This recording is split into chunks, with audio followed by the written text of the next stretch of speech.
Slavery has existed in one form or another throughout human history.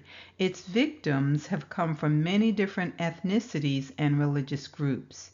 However, nations that held the children of Israel captive often face significant consequences. Despite that, a confederacy of nations came against the chosen people to cut them off from being a nation. In the second session of the series, Time for the Nations to Reap, we will look at those nations and their relationship to the children of Israel. In case you're not paying attention to what's happening in the world, a shift has taken place, and it's now time for the nations to reap what they have sown. For Europeans who struggle to hear the truth about slavery, even within your own self, you know that something had to be wrong with how our people were treated in this land. Some have been given a mandate to cry loud and spare not, because there are people who will hear, and the conviction will bring about true repentance. But there will be those who will harden their heart, but they won't be able to say that they didn't know. And it's not just this nation. This judgment is coming upon all the nations involved in the enslavement of the chosen people. It's just that the slavery here was considered the worst form of slavery because it justified it by combining religion with race.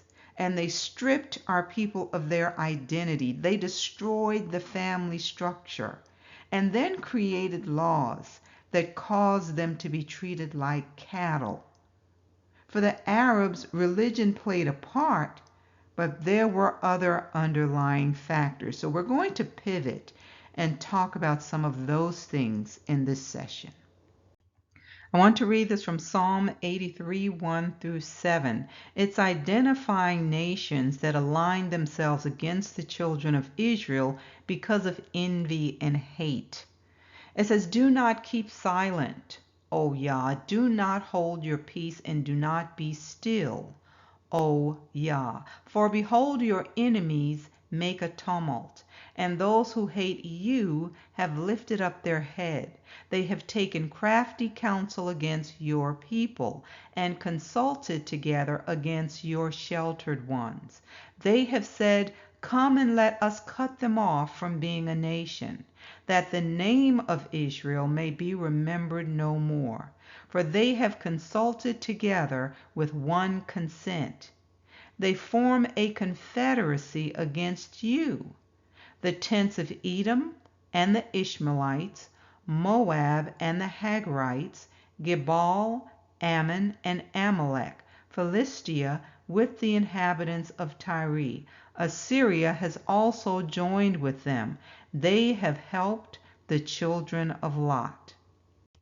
So this is a 10-nation confederacy here. What's interesting is that most of them are Israel's kinfolk living in neighboring countries. Let's go down the list again. Edom, and we know this is Jacob's twin brother Esau.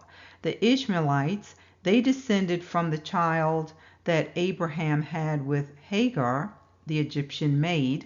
Moab is a son of Lot. The Hagarenes are Ishmaelites. Gebal are Phoenicians that descend from the Canaanites. Ammon is a son of Lot. Amalek, another descendant of Esau. Philistia, they were known as the Sea Peoples, and they teamed up with the inhabitants of Tyre. And then we had Assyria, or Asher. And we know that the 10 northern tribes of Israel were conquered by the Assyrians and taken captive. So who are these people today?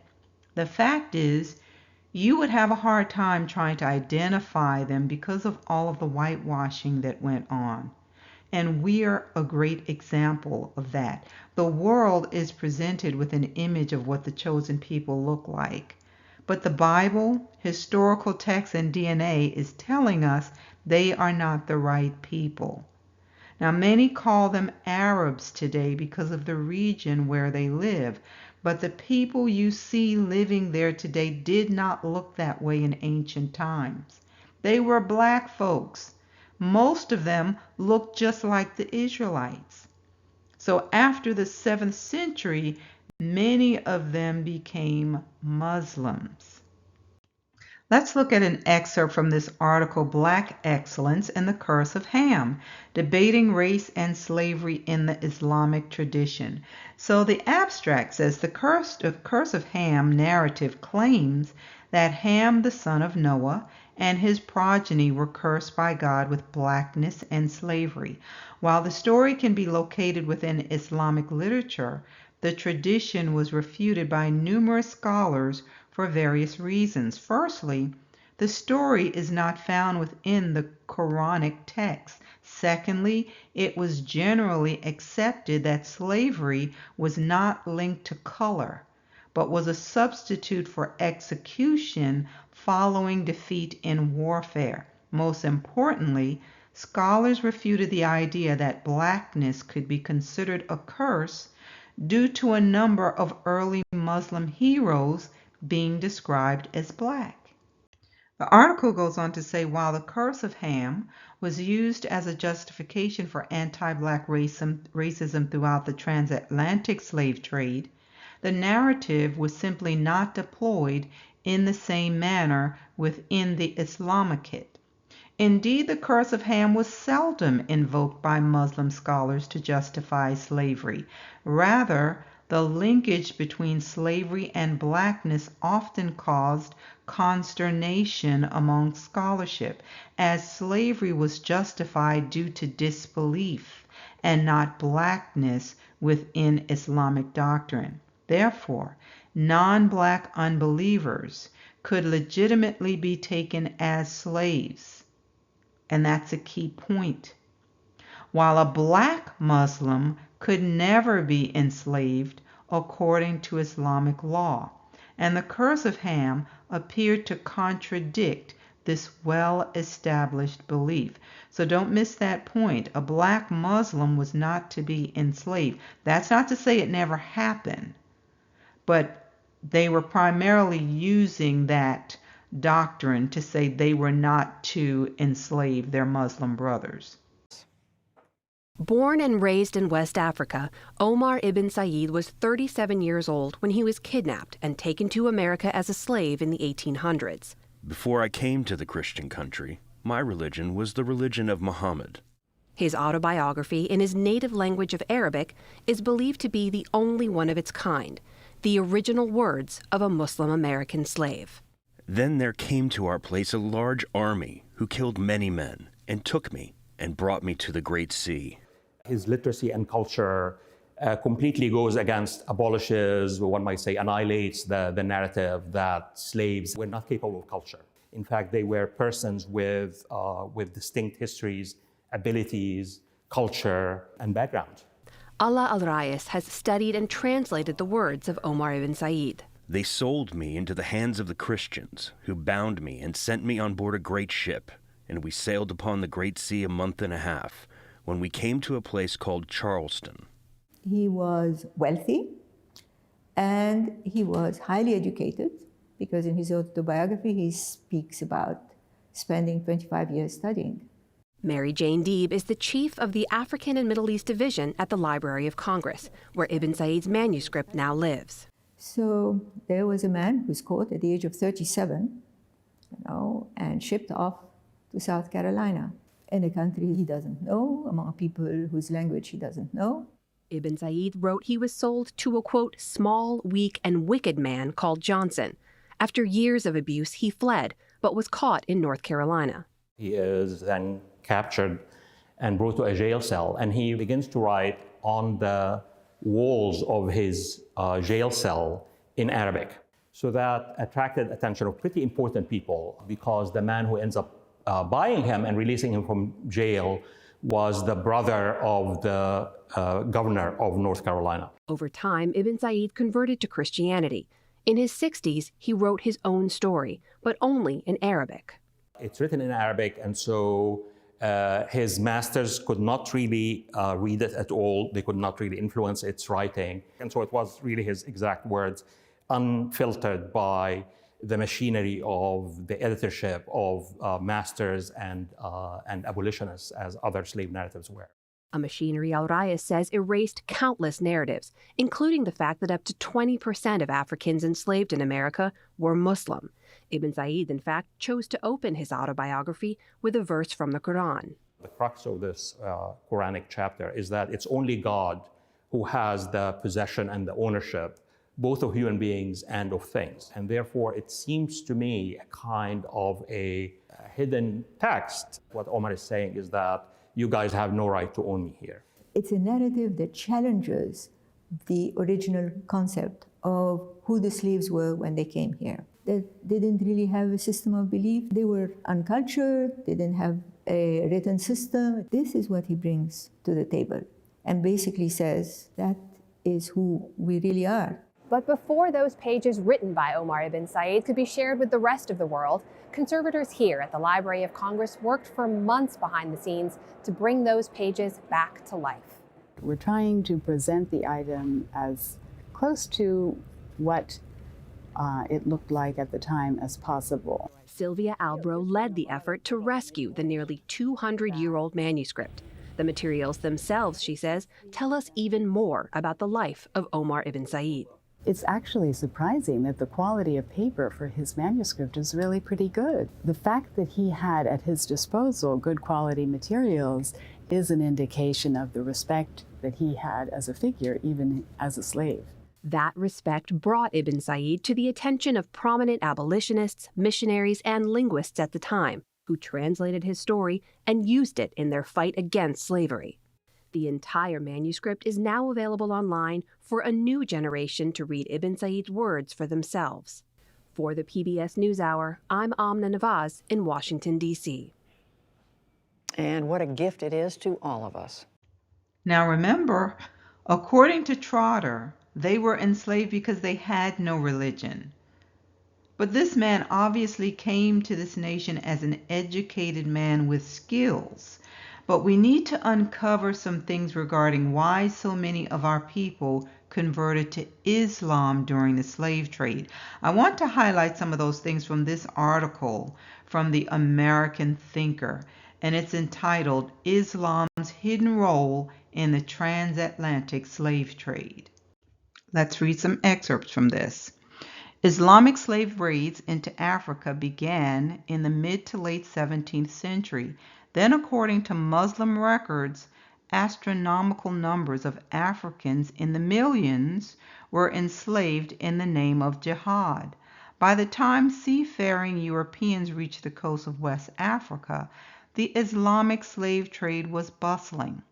While most Western historians are aware that it was African tribesmen who captured and sold enemy tribesmen to Europeans, left unmentioned is the tribal differences often revolved around who was and who was not a Muslim.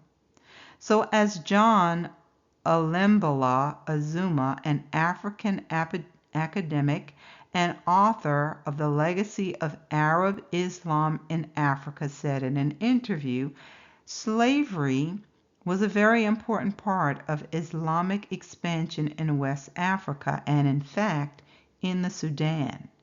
And from the very earliest period of Islamic penetration of Africa, slavery was a very endemic part of Islamic interaction with Africa. And in West Africa, the jihad's period of the 18th and 19th centuries involved massive slave raiding and slave trading, and many of the slaves that were captured and sold and sent to the transatlantic slave trade were captured by Muslims. Most of those who were doing the slaving at the time were Muslim communities. Interesting, right? A look at historic maps seem to confirm this. The western coast of Africa, so not all of Africa, they focus on specific areas. The western coast of Africa where captives were enslaved and sold to Europeans, was a hotbed of jihadi slave raids. The populations from Senegal to Angola, the regions where arguably most African Americans trace their bloodlines, were roughly half Islamic, half pagan between the 16th and 19th centuries. Let's dig a little deeper because we often hear that, well, Africans enslaved other Africans. And they say that because the people who were involved in the slave raiding parties looked like the people they were enslaving. But what's often overlooked is that they were not the same people. And that point will be made clear in this book, The Fulahs of Central Africa and the African Slave Trade. This was written by William Brown Hodgson in 1843. So he's writing to the corresponding secretary, and he's telling him that the Fulani or the Fulahs of West Africa were in a position to stop the slave trade at its source because they were actively involved in the slave raiding armies. Listen to what he says here. Throughout the whole extent of Negrita or Negro land, the Fulahs undoubtedly occupy preeminence. They are found spread over a vast geographic region of 28 to 30 degrees in longitude, 1,500 miles, and of 7 to 10 in latitude, or 500 miles. Well, let's look at what he's saying in this book. Now, he describes the Fulanis as having silky hair and pleasing features. And then he says, they are among the highest as I conceive upon all African subjects. So it's talking about their status. So he says, of the Fulahs, in the midst of the Negro races, there stands this population of people who have tawny or copper color.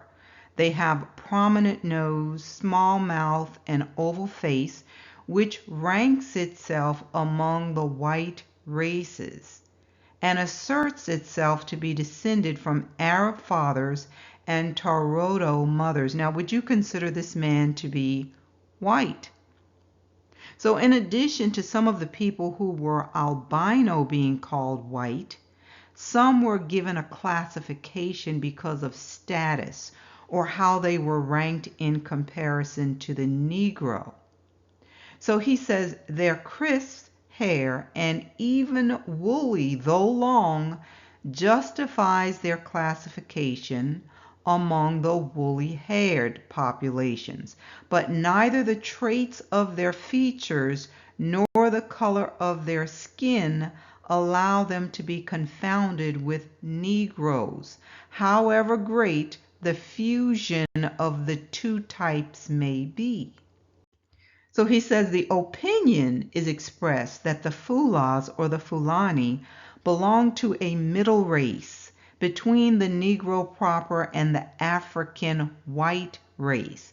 Wrap your brain around that, the African white race.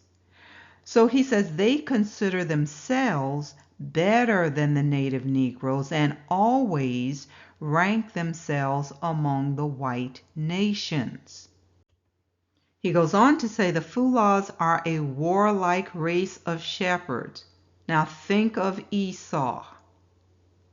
And within this century, they have established a political organization, subjugated a large portion of Sudan, and founded Sokoto, the capital of their empire. Clapperton says that this town, which was built in 1805, by Danfodio the prophet and the first political and military chief of the Fulahs, was the most populous which he had seen in Central Africa. He goes on to say the Fulahs are rigid Mohammedans, and according to Molian, the French traveler's report, they are animated by a strong zeal for proselytism. They were converting people to Islam. They are the missionaries of Islam, he says, among the pagan Negro tribes. Where they have conquered, they have forced the adoption of the Quran by the sword. And whilst pursuing quietly their pastoral occupations, they become schoolmasters. They were teaching our people, and thus propagate the doctrines and precepts of Islam. Listen to this. Wherever the Fulani has wandered, the pagan idolatry of the Negro has been overthrown. Continuing on, it's going to talk about how Islam and Christianity were the two competing religions in Africa. It says, in Africa, in the land of the degraded Negro, the gospel now stands face to face with the Quran. There the two confluent tides of religious instruction from the west and the east meet. From the Senegambia to the equator, along this vast extent of coast, Christianity has her stations, and she opposes by her book the further advance of the Muslims' book. The colony of Liberia is an advanced post of Christianity. The Arabic Bible is eagerly sought and gratefully received by the tribes, and it has even been brought to the western coast by merchants and pilgrims from Egypt across the whole breadth of that continent. It goes on to say, to a certain extent, the Mohammedans go along with us. Think about who he's writing to. He's basically saying the two are in cahoots with each other. To a certain extent, the Mohammedans go along with us. Their civil code contained in the Quran forbids the enslaving of a man born of free parents and professing the Muslim religion.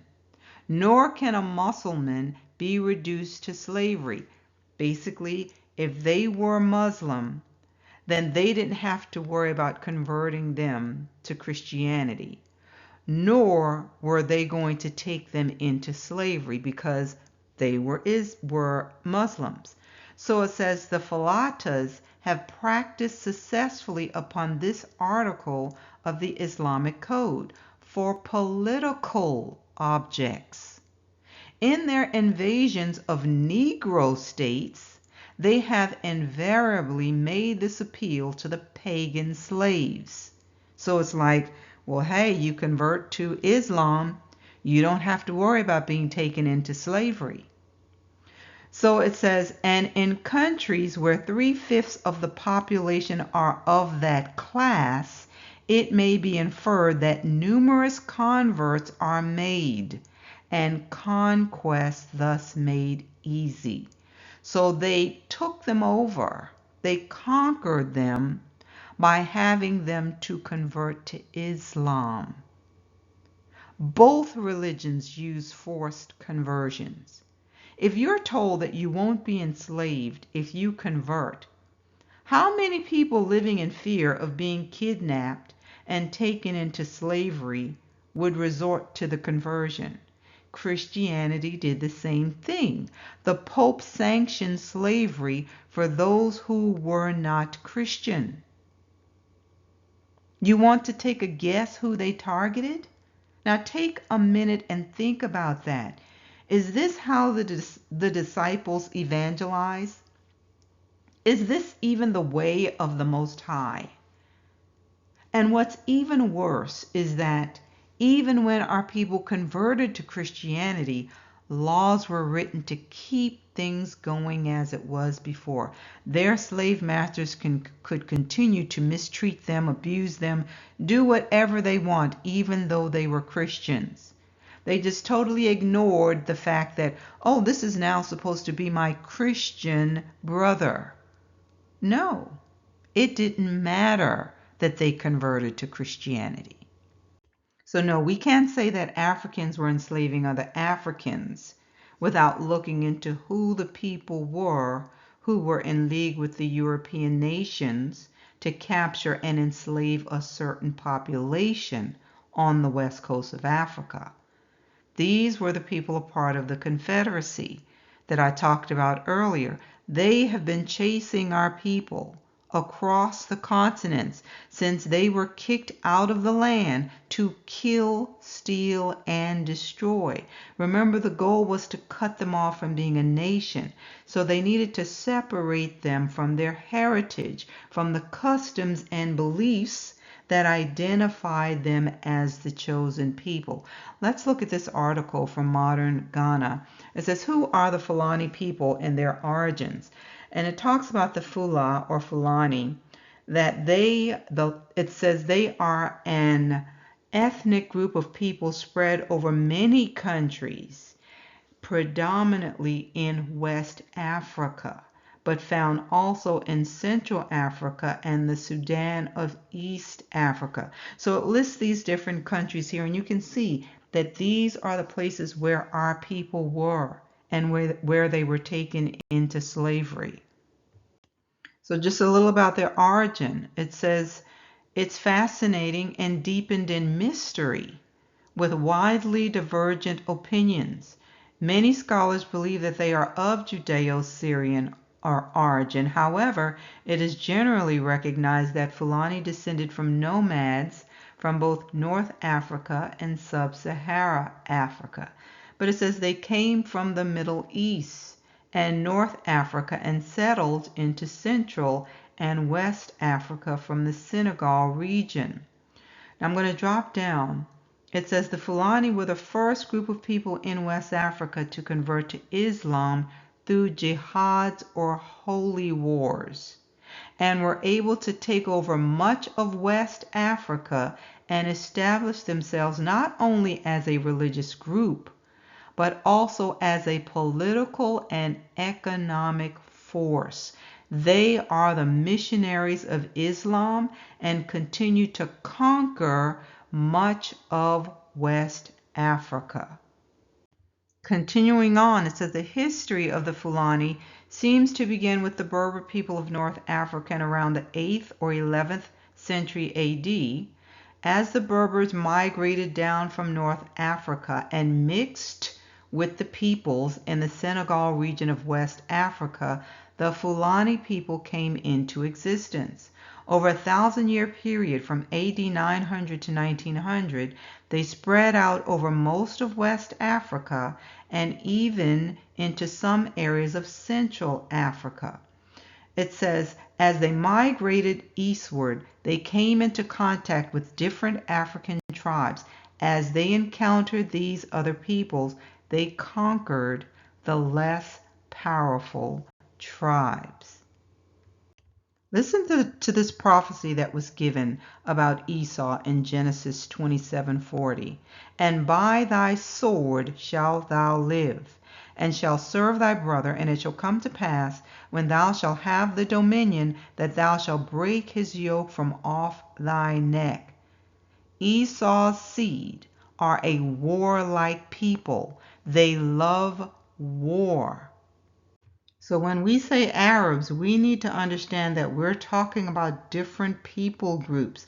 Listen to this article. This is an excerpt from Early History of the Arabs. It says the Hebrew scriptures have preserved for us information concerning the populations of Arabia that is older by 1,000 years than that of Pliny, and by 500 years than that of Herodotus. According to Genesis, the tribes fall into 4 main groups. The Joktaanites, among whom the tribes of the south and east are the most prominent. The Keturaites, which include certain tribes of the east and northwest, speaking of those children that were born to Abraham and Keturah. The Ishmaelites, among whom can be counted tribes of the north and of the tableland of the interior. And finally, the group of tribes who wandered and settled near the eastern frontiers of Canaan, the Amalekites, Edomites, Moabites, and Ammonites. The Hebrews ascribed to the Arabs the same origin as their own. From the genealogies, it is plain that the Hebrews regarded the Arabian tribes as close kinsmen of their own and kinsmen of a far more ancient branch. The Arabs of the south trace their origin back to the 5th generation after Shem, the common father, while the Hebrews descended from the 2nd son of Isaac, speaking of Jacob. It says most closely related to them are the Ishmaelites, who are divided into 12 tribes, the descendants of the sons of Ishmael, the 12 princes. Then follow the Edomites, the Ammonites, and the Moabites. Al-Mubarrad says the leading figure in the Basran grammatical tradition claimed that Arabs used to take pride in their brown and black complexion, and they had a distaste for a white and fair complexion, and they used to say that such was the complexion of the non-Arabs. This information comes from the BBC, entitled Flower Men of Saudi Arabia. It says today, mostly concentrated in the southern Arabian Peninsula, Khatanis are said to be the oldest social formations in the area, claiming to be the descendants of Ishmael, son of Abraham, of the Hebrew Bible. Their floral nickname comes from the fact that many Khatani men traditionally crown their heads with the intricate ornaments of herbs, flowers, and grasses. You can see by this picture that they were very dark. They had woolly hair, just like ours. So it says modern dark-skinned descendants of ancient Arabians like the Kara and Mara of Oman told colonial observers they originated in Africa. So this quote from Bertram Thomas, a historian and former Prime Minister of Muscat and Oman, reported in his work, "The Arabs, the original of Arabia, were not the familiar Arabs of our time, but a very much darker people. A proto-Negroid belt of mankind stretched across the ancient world from Africa to Malaya. This belt gave rise to the Hamitic peoples of Africa, to the Dravidian peoples of India, and to an intermediate dark people inhabiting the Arabian Peninsula. In the course of time, 2 big migrations of fair-skinned peoples came from the north to break through and transform the dark belt of man beyond India and to drive a wedge between India and Africa. The more virile invaders overcame the dark-skinned peoples, absorbing most of them, driving others southwards. The cultural condition of the newcomers is unknown." Of course they know. It says, "It is unlikely that they were more than wild hordes of adventurous hunters." Well, let's see who they were. This quote comes from anatomist Grafton Smith. He says, "There is a considerable mass of evidence to show that there was a very close resemblance between the Proto-Egyptians and the Arabs before either became intermingled with Armenoid racial elements." So he's saying the Egyptians and the Arabs became mixed with folks from Armenia. This is an example of those with Armenoid racial elements. This is the image of Arabs that we're presented with today. So it says that they are commonly found in mountain regions of Asia Minor, especially Armenia and Anatolia, speaking of Turkey. Was found in ancient Sumerians, Babylonians, Hittites, and Cypriots around 4000 BC. It goes on to say the main variety of this phenotype is found in Lebanon and North Iran to Armenia, and also Armenoids contributed to several intermediate varieties in Europe, India, and the Middle East. So I'm sharing this with you because we need to understand that even though it's the same spirit controlling these people, you cannot rely on looks to identify them. You have to identify them by their behavior toward the children of Israel. They have the same agenda: to prevent Israel from being a nation. Let's look at a few more sources. This one is from the Historian's History of the World. This was written in 1904. It says, oldest and chiefest among the Arab monarchies was that of Yemen. Its regal residence is said to have been in the now abandoned town of Mareb in the extreme south. After a devastating inundation referred with some probability to the 1st century of the Christian era, the seat of government was removed from the ruins of Mareb to Sana'a, a city which has continued the metropolis of Yemen to the present day. The Yemenite kings, descendants of Qatan and Himyar the Dusky, which is a name denoting African origin, and each adorned with the reiterated surname of Toba, a word of African etymology and signifying powerful, are said to have reigned, with a few dynastic interruptions and palace revolutions, for about 2,500 years, during which long period they commanded the direct obedience of the entire southern half of the peninsula, while by their tribute collectors and by chiefs or of kindred or delegated authority they indirectly governed the north. This article is confirming those sources that a different people came in, and now we have some imposters in that region. It says DNA from the Bible's Canaanites live on in modern Arabs and Jews. They are best known as the people who lived in a land flowing with milk and honey until they were vanquished by the ancient, listen, they were vanquished by the ancient Israelites and disappeared from history. But a scientific report published last week reveals that the genetic heritage of the Canaanites survive in many modern day Jews and Arabs. The study in Cell also shows that migrants from the distant, don't miss this, Caucasus Mountains combined with the indigenous population to forge the unique Canaanite culture that dominated the area between Egypt and Mesopotamia during the Bronze Age, lasting from approximately 3500 BC until 1200 BC. You see where they came from, the Caucasus Mountains.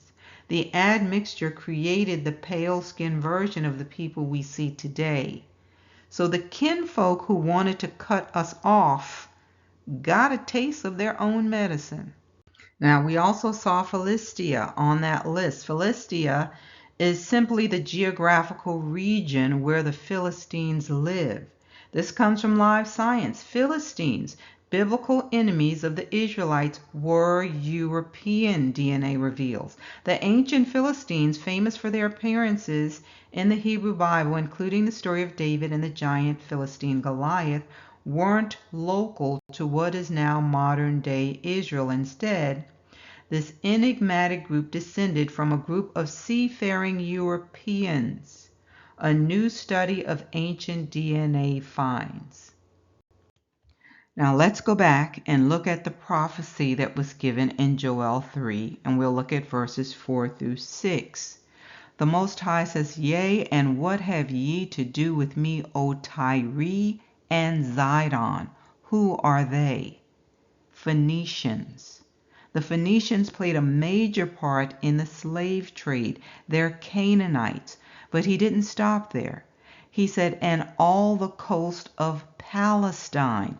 These nations are in the geographical region we're talking about. He says, will ye render me a recompense? And if ye recompense me swiftly and speedily, will I return your recompense upon your own head, because you have taken my silver and my gold, and have carried into your temples my goodly pleasant things. Listen to what he says.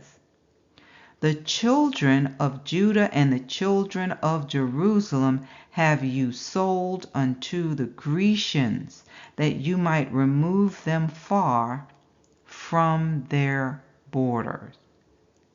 This was their plan, to cut Israel off from being a nation. So this is how they did it. They extended their reach. They took the children of Judah and those who were in Jerusalem and sold them to the Grecians. The Grecians are also known as the Ionians. So these people were intentional about moving them far from their borders to minimize the chance that they would come back. The same plan was at play when they forced name changes on our people and separated families and created laws to keep our ancestors from books. We'll talk more about this on the live this coming week. Let's keep going. When we look at the beginning of this prophecy that was given in Joel 3, it allows us to connect the dots. This is not a prophecy that you hear much about in churches. However, a lot of preachers refer to an occurrence that is mentioned here, the day of the Lord. Why is there very little mention of the details surrounding this event, though? Let's read to see why all of these nations are being brought to the valley of Jehoshaphat. For behold, in those days and at that time, there is an appointed time. He says, when I bring back the captives of Judah and Jerusalem, I will also gather all nations and bring them down to the valley of Jehoshaphat, and I will enter into judgment with them there on account of my people, my heritage Israel, whom they have scattered among the nations. They have also divided up my land. They have cast lots for my people, have given a boy as payment for a harlot, and sold a girl for wine, that they may drink. Now, think about this prophecy. We have to ask, who are these people being referenced? This is an important detail. When we know who the people are, we can interpret this correctly. Because this regathering did not happen in 1948. I don't care how you try to twist it. This did not happen. And certainly the nations were not gathered and brought down to this valley. So somebody's lying. We have to tie in the prophecy that Messiah gave in Luke 21 to understand what's happening here. The house of Judah was in the land when he walked the earth, and they are the ones he said would be taken captive and scattered into all nations. So we need to know how many worldwide slave trades happened after his death, burial, and resurrection. Let's look at this timeline from History World. And we're looking at periods of slavery beginning in 3000 BC. So what happened in 3000 BC? Slavery arrives as part of the package of civilization, along with armies, public works, and social hierarchies. In 1720 BC, the Code of Hammurabi is the first surviving document to record the law relating to slaves. 1700 BC, the biblical account suggests that around this period, the Hebrews are a captive tribe in Egypt. 722 BC, the Assyrians overwhelmed the north of Israel, and the 10 northern tribes vanish from history. The majority of them probably dispersed or sold into slavery. 416 BC. The Athenians, capturing Melos, kill all the males of the island and sell the women and children into slavery. In 700 AD, the African slave trade through the Sahara is so extensive that a new town, Zawila, is established as a trading station. 850 AD, the caliphs in Baghdad begin to employ Turkish slaves or Mamelukes in their armies. 1446, Portugal claims ownership of the region of Guinea, subsequently the center of their slave trade on the West African coast. 1466 AD, the Portuguese settlers on the Cape Verde Islands are granted a monopoly on the new slave trade. 1550 AD, Africans bought in the Portuguese trading posts of West Africa are shipped across the Atlantic as slaves. So, how many worldwide slave trades happened during this time? We only see one. Let's look at some more. 1655. The British, settling in Jamaica, soon turned the island into the major slave market of the West Indies. 1657. The Dutch in South Africa purchased slaves to do domestic and agricultural work.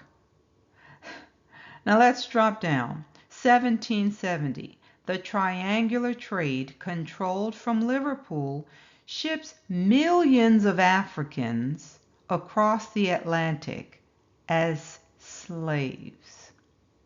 So, to identify the people being referenced in Joel 3, we have to identify the people taken in a worldwide slave trade after Messiah's death, burial, and resurrection. And you can look at this list and see, we don't see another group of people.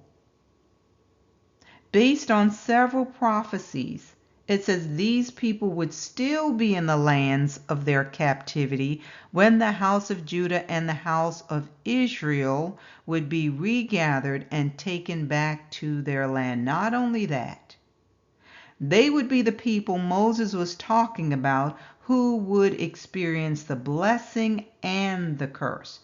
Now, I want you to consider who was enslaving people in the modern era. Christians and Muslims. Are we looking at the lamb with two horns? As I said, a shift has taken place. You can see it happening all around the world. It is time for the nations to reap what they have sown. The Most High is not a man that he should lie. These prophecies were recorded for us to see what the end will be. So when you're tempted to get depressed and discouraged, look at what has already been written. Yes, it's okay to be angry about things that continue to happen, but understand how those things tie into prophecy. Everything will have to be fulfilled. Scripture says, be angry, but do not sin. The Most High is going to deliver us, and he will do it with a mighty hand, just like he delivered our ancestors from Egypt. He's going to do this. Don't try to take things into your own hands. Look up, Israel, because your redemption draweth nigh. Abba Yah is faithful to his word, and you need to know that he loves you. He loves us. That's what he said in Revelation 3:9. They will acknowledge that he loves us. So we're going to continue talking about some of this on the live this coming week. For those wanting to join us for those sessions, I normally announce when we will have them because I don't do them every week. We also post it on the channel's community page. For those on the mailing list, we also send a direct message to you. Before I close this out, though, I want to thank those who are supporting the channel. Your gifts are much appreciated. Please know that. So I hope this message has been a blessing to you. Remember to hit the like, share it, and you're also welcome to subscribe if you have not already done so. Join me next time.